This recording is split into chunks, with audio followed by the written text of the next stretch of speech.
Hello friends, welcome back to Anvesha Raj channel. आज हम लोग पढ़ेंगे सरधा सर्ग। ठीक है, ये कामायनी का ही सर्ग है, सरधा सर्ग। तो ये टॉपिक हमारे सिलेबस में है, तो इसको हम लोग थोड़ा डिटेल से पढ़ते हैं। ठीक है, ये जो सरधा सर्ग है, इसमें मनु और सरधा के बीच बातचीत होती है। ठीक है, तो उसी को कवि ने पूरे विस्तार से बतलाया है। ठीक है, चलिए हम लोग पढ़ना स्टार्ट करते हैं। देखिए, चिंताग्रस्त मनु हिमालय की सबसे ऊंची चोटी पर बैठे हुए थे। ठीक है, तो इससे पहले वाले वीडियो में हम लोगों ने देखा था कि मनु बहुत हताश उदास हो गए थे। ठीक है, क्योंकि पूरी सृष्टि प्रलय में डूब गई थी। ठीक है, और वो हिमालय चोटी पे जाके बैठे हुए थे। ठीक है, तो वे कैसे थे? बहुत चिंताग्रस्त थे। ठीक है, तो देखिए, चिंताग्रस्त मनु हिमालय की सबसे ऊंची चोटी में बैठे हुए हैं। ठीक है, उनके चेहरे पर चिंता की स्पष्ट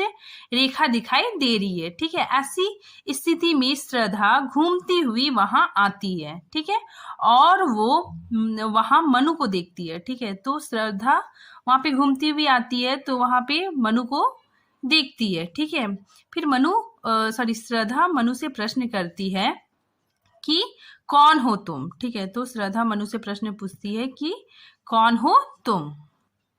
यहाँ पे देखिए, जहां पर संवाद से बात शुरू होती है, ठीक है, वहां काव्य में नाट्यता का समावेश होता है। ठीक है, तो ये काफी इंपॉर्टेंट है कि जहाँ पे संवाद से बात शुरू होती है। ठीक है, तो वहां पे क्या होता है? नाट्यकीयता का समावेश होता है। ठीक है, देखिए यहाँ पे नाट्यकीयता से श्रद्धा सर्ग की शुरुआत होती है। ठीक है, तो ये आप लोग याद रखिएगा कि जो श्रद्धा सर्ग है वो नाट्यकीयता से इसकी शुरुआत होती है। ठीक है, चलिए अब हम इसके महत्वपूर्ण पंक्तियों को देखते हैं। ठीक है, देखिए यहाँ पे देखिए, कौन तुम संस्कृति जलनिधि तीर तरंगों से फेंकी मणि एक कर रहे निर्जन का चुपचाप प्रभा की धारा से अभिषेक। ठीक है, तो सबसे पहले इसके कठिन शब्दों को देखते हैं। संस्कृति मतलब क्या होता है? संसार। ठीक है, जल निधि मतलब सागर। ठीक है, तीर मतलब किनारा। ठीक है, और तरंगों मतलब लहर। ठीक है,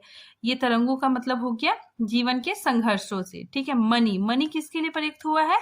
ये मनु के लिए प्रयुक्त हुआ है। ठीक है, तो ये क्वेश्चन आता है कि मनु किसके लिए प्रयुक्त हुआ है, मणि किसके लिए प्रयुक्त हुआ है? तो मनु के लिए। ठीक है, फिर देखिए, प्रभा की धारा, इसका मतलब क्या हो गया? व्यक्ति की तेज धारा। ठीक है, तो यहाँ पे श्रद्धा मनु से क्वेश्चन पूछ रही कि हे अनजान व्यक्ति, तुम कौन हो?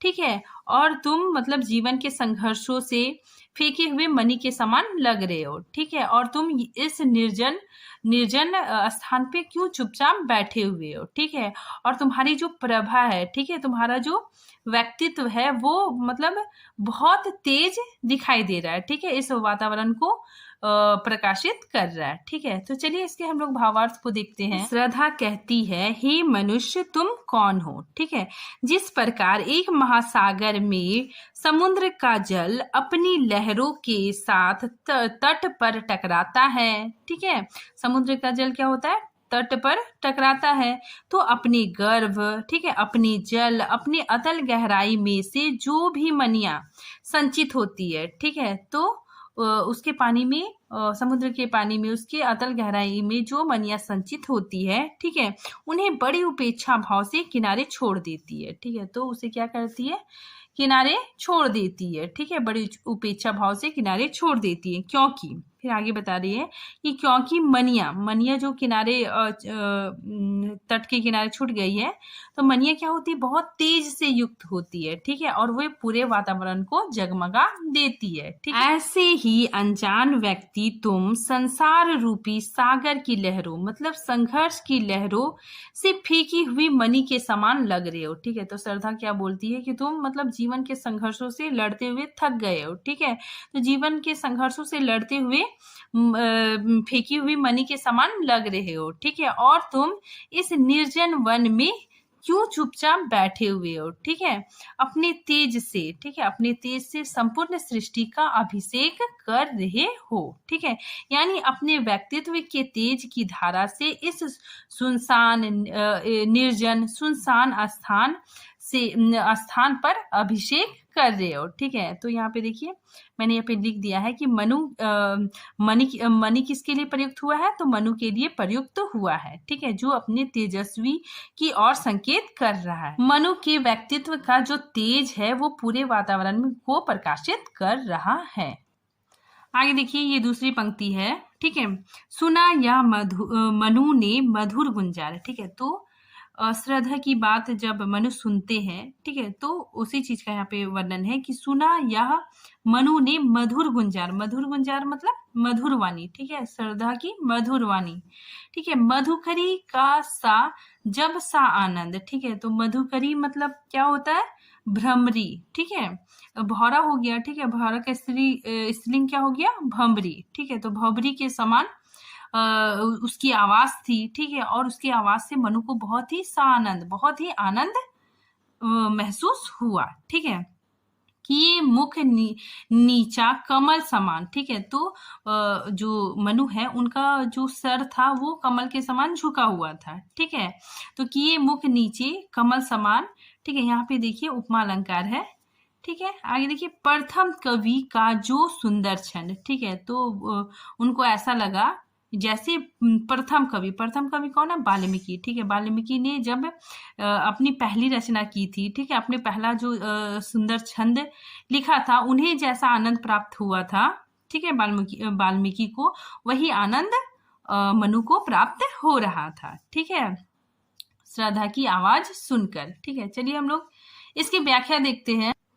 देखिए, मनु ने जब श्रद्धा की मधुर आवाज सुना, ठीक है, श्रद्धा की मधुर आवाज सुना, जो मिठास, ठीक है, जो कैसा था, एकदम मिठास से भरा हुआ था। ठीक है, कानों में रस घोलने वाली आवाज थी। ठीक है, उसकी आवाज में भ्रमरी के आवाज के समान प्रतीत हो रही थी। ठीक है, उस आवाज को सुनकर मनु के हृदय में आनंद की लहर उठी। ठीक है, तो ये आवाज सुनकर मनु को आनंद की अनुभूति हुई। ठीक है, जो मनु अब तक परेशान, हताश, निराश थे, उनके हृदय में आनंद का संचार होने लगा। ठीक है, श्रद्धा की मधुर ध्वनि को सुनकर मनु अपने कमल के समान सुंदर मुख को नीचा झुकाकर बैठे थे। ठीक है, तो मनु क्या किए थे, कमल के समान अपने मुख को नीचा झुकाकर बैठे थे। ठीक है, उन्होंने श्रद्धा की मधुर वाणी को सुना। ठीक है, तो उसे ऐसा प्रतीत हुआ जैसे पहले कवि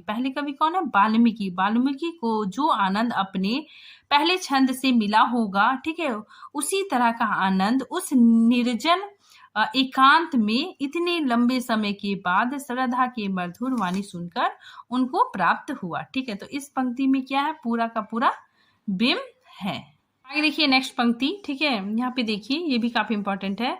एक झिटका सा लगा सहर्ष। ठीक है, मतलब मनु जब श्रद्धा की वाणी सुनते तो उन्हें क्या लगता है, एक झटका सा लगता है। ठीक है, निरखने लगे लूटे से कौन। ठीक है, लूटे से मतलब क्या हो गया, वे अपने सुध-बुध खो बैठे। ठीक है, श्रद्धा की मधुर आवाज सुनकर वे अपना सुध-बुध खो बैठे। ठीक है, गा रहा यह सुंदर संगीत। ठीक है, वे सोचते कि ये सुंदर संगीत कौन गा रहा है। ठीक है, कौतूहल रह ना सके फिर मौन। ठीक है, वे फिर मौन नहीं रह पाते। ठीक है, वे सोचने लगते हैं कि इतना सुंदर मधुर ध्वनि किसकी है। ठीक है, चलिए हम लोग इसके भावार्थ को देखते हैं। देखिए, कवि कहते हैं कि जैसे ही उस मधुर वाणी को मनु ने सुना तो उन्हें एक झटका सा लगा। ठीक है, यानी वे चौंक गए। उनके हृदय में, उनके तन बदन में एक बिजली सी दौड़ गई। ठीक है, क्योंकि उन्होंने कभी सोचा भी नहीं था कि इस निर्जन,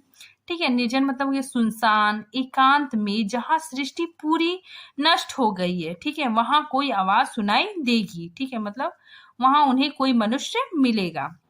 उनके हृदय में हर्ष का भाव उत्पन्न होने लगा। ठीक है, तो उनके हृदय में खुशी का भाव उत्पन्न होने लगा। ठीक है, वे लूटे से का अर्थ क्या हो गया, मतलब वे अपने सुध-बुध को खो बैठते हैं। ठीक है, और ऐसी हाव भाव अपने चेहरे पे लाकर गर्दन उठाकर श्रद्धा की ओर देखते हैं। ठीक है, तो मनु क्या करते हैं, अपना गर्दन उठाकर श्रद्धा की ओर देखते हैं। ठीक है, आगे की पंक्ति है कि कौन गा रहा यह सुंदर संगीत, ठीक है, कौतूहल रह ना सका फिर मौन, ठीक है। इसका अर्थ है कि मनु सोचते हैं कि कौन गा रहा है, ठीक है, कौन गा रहा है ये सुंदर संगीत, ठीक है, ये संगीतमय मधुर ध्वनि आखिर किसकी है, ठीक है, मतलब किसकी या मधुर ध्वनि है, ठीक है, ये प्रश्न उनके हृदय में उत्पन्न होने लगा, ठीक है। अब तक वे मौन थे, ठीक है, तो मनु क्या थे, अब तक बहुत मौन थे, लेकिन अब उनके मन में श्रद्धा का परिचय जानने के लिए इतनी जिज्ञासा उत्पन्न हो गई कि वे अब चुप नहीं रह सके। आगे की पंक्ति को देखिए, और देखा वह सुंदर दृश्य, ठीक है, नयन का इंद्रजाल अभी राम, ठीक है, कुसुम वैभव में लता समान चंद्रिका से लिपटा घनश्याम, ठीक है। इसके महत्वपूर्ण कठिन शब्दों को देखते हैं, ठीक है। अभिराम मतलब क्या होता है, मायावी दृश्य या फिर जादुई दृश्य, ठीक है। कुसुम, कुसुम वैभव मतलब क्या होता है, फूल से लदी हुई, ठीक है। और लता समान मतलब ये लता समान, ये यहाँ पे उपमा अलंकार है, ठीक है। तो जब मनु श्रद्धा के सौंदर्य को देखते हैं, ठीक है, तो वे बहुत ही आश्चर्य रहते हैं, ठीक है। तो देखकर सुंदर दृश्य वे बहुत आश्चर्यचकित हो जाते हैं, ठीक है। और नयन का इंद्रजाल, उन्हें ऐसा लगता है कि ये क्या है, कोई जादुई दृश्य है, ठीक है, कोई मायावी दृश्य है, ठीक दृश्य है। उन्हें ऐसा लगता है कि उनकी आंखों के सामने कोई जादू हो रहा है, ठीक है। और श्रद्धा को देखने पर मनु को ऐसा लगता है कि फूलों से लदी कोई बेल है, ठीक है, फूलों से लदी हुई कोई बेल है, ठीक है, लता लिखा हुआ है यहाँ पे, ठीक है। तो कुसुम मतलब फूल हो गया, फूलों से लदी कोई बेल है, ठीक है, जो चंद्रिका से लिपटा घनश्याम, ठीक है, जो बादल, ठीक है, घनश्याम मतलब बादल हो गया, ठीक है, बादलों से चंद्रमा की चांदनी लिपटी हुई है, ठीक है। आगे देखिए, इनके भावार्थ को देखते हैं, देखिए, और जैसे ही उसने किसके लिए आया, मनु के लिए, ठीक है। और जैसे ही मनु नजर उठाकर श्रद्धा की ओर देखते हैं, ठीक है, तो वे उसके अतुल्य सौंदर्य को देखते ही रह जाते हैं, ठीक है। तो मनु क्या करते हैं, श्रद्धा के सौंदर्य को देखते रह जाते हैं, ठीक है, क्योंकि वो बहुत ही खूबसूरत है, ठीक है। वो सुंदर दृश्य को देखकर उन्हें ऐसा प्रतीत हुआ मानो उसकी आंखों के सामने कोई जादू या मायावी दृश्य उत्पन्न हो गया हो, ठीक है। आगे का लाइन है, जो कुसुम वैभव में लता समान चंद्रिका से लिपटा घनश्याम, ठीक है। तो इसका अर्थ है कि श्रद्धा उन्हें ऐसी लग रही थी मानो फूलों से लदी कोई बेल हो, ठीक है, जैसे बादलों से चंद्रमा की चांदनी लिपटी हुई हो, ठीक है। तो श्रद्धा उस समय, ठीक है, उस समय नीले रंग का वस्त्र पहनी हुई थी, ठीक है, वस्त्र धारण की हुई थी, ठीक है, और उसका शरीर का रंग गुलाबी था, ठीक है। तो श्रद्धा का शरीर का रंग कैसा था, गुलाबी, और उसने नीले रंग का वस्त्र धारण किया था, ठीक है। तो उन्हें ऐसा देखने से ऐसा लग रहा था कि मानो नीले बादल, ठीक है, नीले बादल चांदनी से लिपटा हुआ है, ठीक है। तो यहाँ पे कवि ने श्रद्धा के सौंदर्य का चित्रण किया है। आगे की पंक्ति देखिए, हृदय की अनुकृति बाह्य उदार, एक लंबी काया उन्मुक्त, मधु पवन किड़ित, जो शिशुशाल सुशोभित हो सौरभ संयुक्त, ठीक है। तो यहाँ पे जो उदार है, इसका मतलब क्या होता है, उद्दत गुण, ठीक है, मतलब व्यक्ति के अच्छे गुण, ठीक है, जैसे ममता, करुणा, ठीक है, दूसरों की भलाई करना, ठीक है। तो यहाँ पे लेखक बता रहे हैं कि श्रद्धा के हृदय में उदात गुण थे, ठीक है, मतलब ममता, करुणा, ठीक है, ये सारे भाव थे, ठीक है। और उसकी काया लंबी थी, ठीक है, मतलब उसका हाइट भी बहुत अच्छा था, ठीक है। और उसका जो काया देखकर ऐसा प्रतीत होता था कि वो बहुत स्वच्छंद प्रवृत्ति की स्त्री है, ठीक है। मधुर पवन किड़ित, जो शिशु साल, ठीक है। तो वो कैसी लग रही थी, शिशु साल के जैसा लग रही थी, ठीक है। साल एक वृक्ष होता है, ठीक है, जो लंबे लंबे होते हैं, ठीक है। तो वो शिशु साल के वृक्ष के समान लग रही थी, ठीक है। और सुशोभित हो सौरभ संयुक्त, ठीक है। तो यहाँ पे देखिए श लिखा हुआ है, तो यहाँ पे अनुप्रास अलंकार है, ठीक है। और जो शिशु साल में क्या है, उत्प्रेक्षा अलंकार है, ठीक है। चलिए इसके भावार्थ को देखते हैं। यहाँ पे देखिए, श्रद्धा के पूरे व्यक्तित्व का वर्णन कर रहे हैं, ठीक है। लेखक श्रद्धा के पूरे व्यक्तित्व का वर्णन कर रहे हैं, ठीक है। देखिए लेखक कहते हैं ठीक है, कि जो श्रद्धा है वह लंबी काया की है, ठीक है, मतलब उसकी लंबाई बहुत अच्छी है, ठीक है, उसकी आकृति से पता चलता है कि वह स्वच्छंद स्वभाव की है, ठीक है, उसके पास उदात्त गुण है, ठीक है, उदात्त गुण मतलब ममता, करुणा, ठीक है, दूसरों का उपकार करने की भावना आदि गुण उसके अंदर है, ठीक है। श्रद्धा के हृदय में उदात्त भाव थे, ठीक है, ऐसा उसके व्यक्तित्व को देखकर सहज अनुमान लगाया जा सकता है, ठीक है।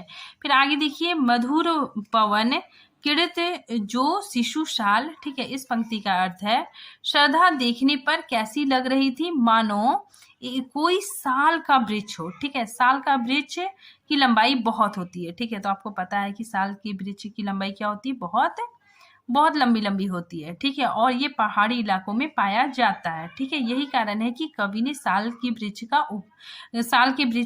की का उपमा प्रस्तुत किया है। आगे देखिए, कवि ने शिशु साल कहा है, ठीक है, छोटा वृक्ष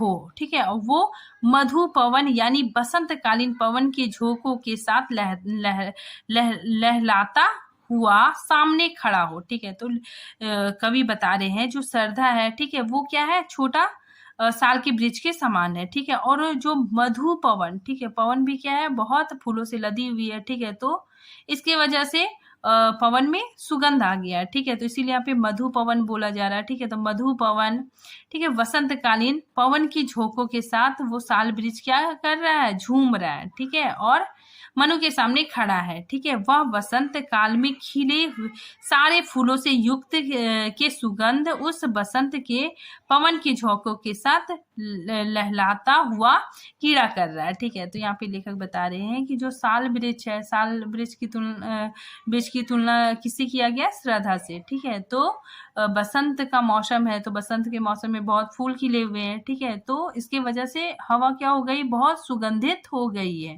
ठीक है, और वो साल का वृक्ष क्या कर रहा है, उस पवन के झोंके के साथ लहलहा रहा है, ठीक है, और कीड़ा कर रहा है।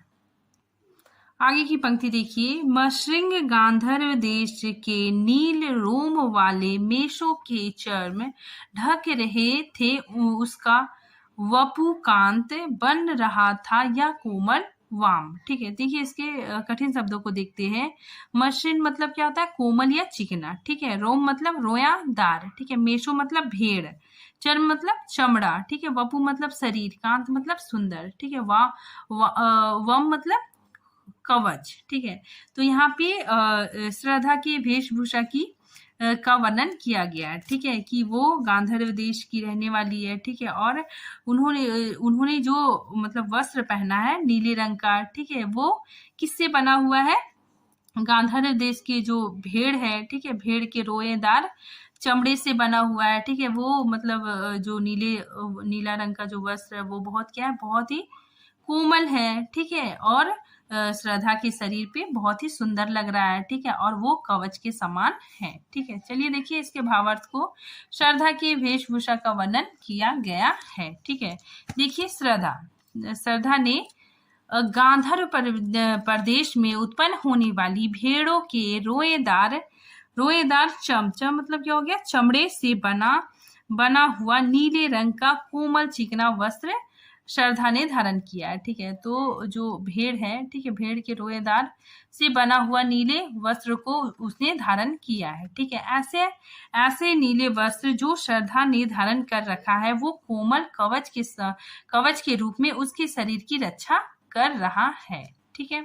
आगे देखिए, ये पंक्ति बहुत इंपॉर्टेंट है, आप लोग याद रखिएगा, कभी कभी पूछ लिया जाता है, ठीक है, देखिए यहाँ पे लेखक ने श्रद्धा के सौंदर्य को बहुत ही सूक्ष्मता और गहराई से वर्णन किया है, देखिए, नीले परिधान बीच सुकुमार खुल रहा मृदुल अध खुला अंग, खिला हो जो बिजली का फूल मेघवन बीच गुलाबी रंग, ठीक है, तो यहाँ पे परिधान मतलब क्या हो गया, वस्त्र, सुकुमार मतलब कोमल, ठीक है, और मृदुल मतलब भी कोमल, ठीक है, बिजली मतलब क्या होता है, तेजस्व, ठीक है, तो देखिए इसके भावार्थ को हम लोग देखते हैं कि जो श्रद्धा है वो नीले वस्त्र धारण की हुई है, ठीक है, और वो क्या है, बहुत कोमल है, ठीक है, और उसने जो वस्त्र धारण किए हैं, ठीक है, उसमें क्या हो रहा है, उसमें उसका शरीर का कुछ भाग दिख रहा है, ठीक है, अधकुला अंग दिख रहा है, ठीक है, तो उसका शरीर का रंग कैसा है, गुलाबी, ठीक है, गुलाबी होने की वजह से उसका शरीर कैसा दिख रहा है, बिजली के फूल के जैसा दिख रहा है, ठीक है, तो इसमें पूरा का पूरा इसमें रंग बिंब उपस्थित हुआ है, ठीक है। चलिए इसके भावार्थ को देखते हैं।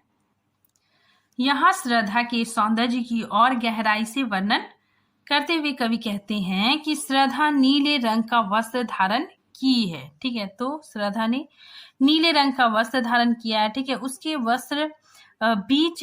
वस्त्र के बीच में से उसका अत्यंत कोमल अधखुला अंग दिखाई दे रहा है, ठीक है, तो उसके वस्त्र के बीच से उसका अत्यंत कोमल अधखुला अंग दिखाई दे रहा है, ठीक है। श्रद्धा के शरीर का यह अंग कैसा है, गुलाबी है।